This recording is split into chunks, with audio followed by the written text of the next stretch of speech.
ये कोई normal trip नहीं है, ये एक वादा पूरा करने का सफ़र है काली माँ के लिए।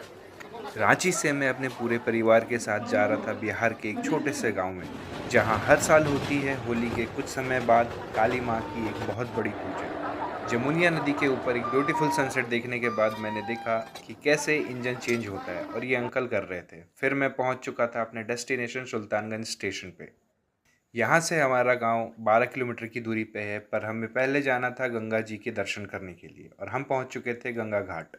ब्रह्म मुहूर्त में स्नान करने के बाद हम निकल चुके थे अपने गांव के लिए, और जहाँ पे हमें ये काली मंदिर दिखी जिसमें हमें पूजा करना था।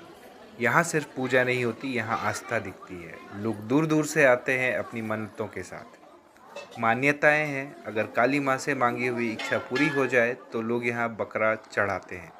पूरा गांव एक साथ जुड़ जाता है, भंडारा होता है और हर चेहरे पे होती है एक अलग कहानी। गांव का मज़ा ही कुछ अलग होता है। ना नेटवर्क का टेंशन, ना शहर का रश, बस मिट्टी की खुशबू और असली ज़िंदगी। ये सिर्फ एक ट्रिप नहीं था, ये विश्वास, परंपरा और परिवार का एक सफ़र था। शहर के शोर शराबे से दूर हमें दिखे यहाँ पे कुछ बंदर जो कि नेचुरली लोगों के बीच में खेलते कूदते दिखाई दिए। इन्हें कोई टेंशन नहीं था कि लोग आसपास। फिर मिले हमें ये बूढ़े बाबा जिन्होंने अपने लैंग्वेज में कुछ समझाने की कोशिश की, जो मैं समझ तो नहीं पाया, बट मैंने इनके हाँ में हाँ मिला दी। इनसे बात करके पता चला इतनी लंबी उम्र में भी इन्हें कोई बीमारी नहीं है और ये खाली पैर अभी भी चलते हैं। हमने भी अपना बकरा खरीद रखा था जिससे सानवी खेल रही थी। हालांकि मैं पर्सनली एनिमल अब्यूज़ के अगेंस्ट हूँ, बट जो मान्यताएं हैं उनको भी नज़रअंदाज नहीं किया जा सकता।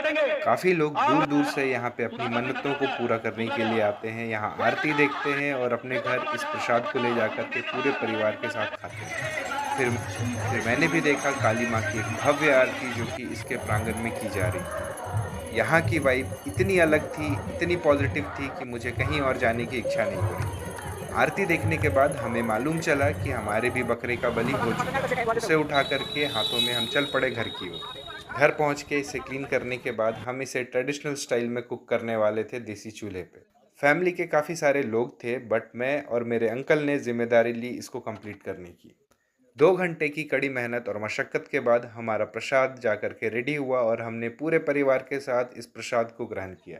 अगर मेरा मिनी व्लॉग अच्छा लगा हो तो मुझे सपोर्ट करें लाइक एंड सब्सक्राइब के साथ।